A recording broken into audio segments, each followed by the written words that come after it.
For Accelerate Sports Ventures, I'm Kevin Devaney Jr. I'm joined today by the king of D3 NIL, Jack Betts from Amherst College.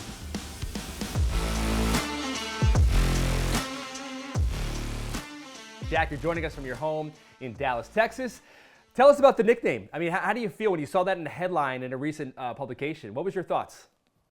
Yeah, I just remember seeing it for the first time, and I was kind of like, goodness gracious, like, has my work really, I guess, come to this? Is this the type of reaction that I'm getting as a result of my success? But I appreciated it because it's kind of, recognition for all the hard work I've put in.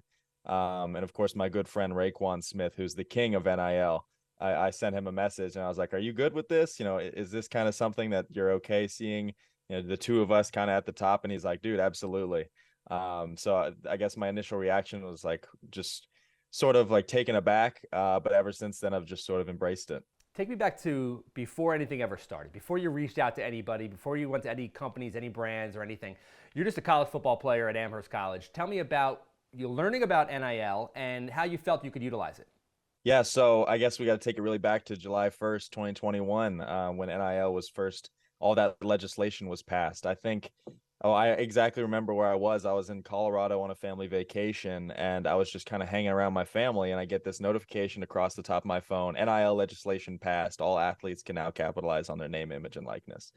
So I remember sending a text and, all my various football group chats and being all excited and being hyped because I have so many brand deals in mind and so many partners in mind.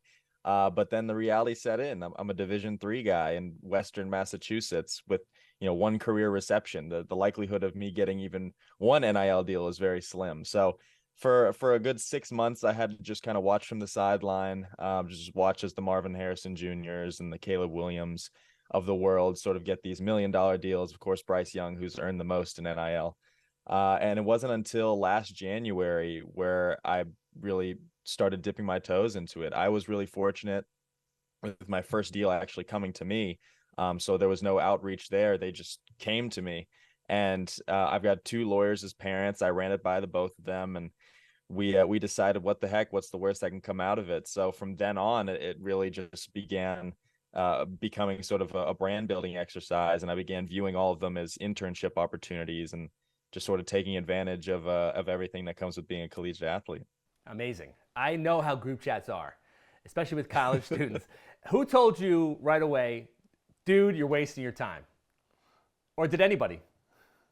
It was some of my closest friends, really. I mean, there's dudes on the team you're obviously going to be closer with, and those are the type of dudes that you need to just tell it to you straight. So some of my closest friends on the team were just like, I wouldn't even waste your time, man. Remember, we're in a conference that has one televised game per year, and it's our last game, at a school with barely 2,000 kids. So some of them just kind of told it to me straight, and I decided to listen to them. But that was until January, where I kind of was like, hey, y'all, like, remember that conversation we had? Well, I've got one. And of course, a year later, nearly 40 in my portfolio, they're certainly eating their words, if you will. The hey y'all in Western Massachusetts is probably not very common, but from a kid from Dallas, I'm sure it makes a lot of sense. What was the first? What was the first way where you found yourself in the NIL world?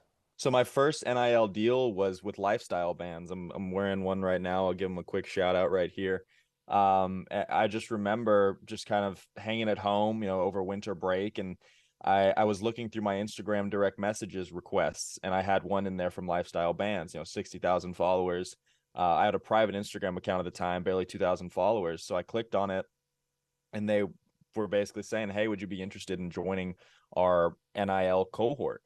And I remember just sitting there thinking to myself, what do they want with a Division III kid from Western Massachusetts with, who hasn't really sold himself on the field quite yet? And so I took advantage of it. I definitely will never take that for granted because it's helped me build the empire I sort of have today.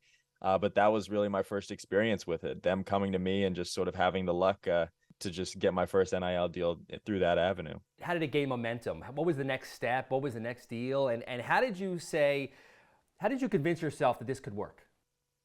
So the next step really, I'll have to preface it by saying last spring I actually took a gap semester as a result of my study abroad plans falling through. And so, sometimes you got to make tough decisions in life. One of those decisions was not going abroad with a lot of my friends and instead coming back for another semester of college football, which is going to be my final semester this fall. But I had a lot of free time and I needed a way just sort of fill that free time. And I decided, well, okay, if I've got one deal, let me like do a little bit of research. Let me see what other people at the Division III level are doing, who they're working with, the type of content they're creating. And when that search came back empty, that's when I really told myself, why can't I be the one to sort of break down that barrier, sort of break the ceiling, and begin helping Division III athletes sort of solidify themselves in a landscape that's so D1 dominated. From then on, I began formulating a really formal approach in how I could sell myself as a Division III athlete, reaching out to brands.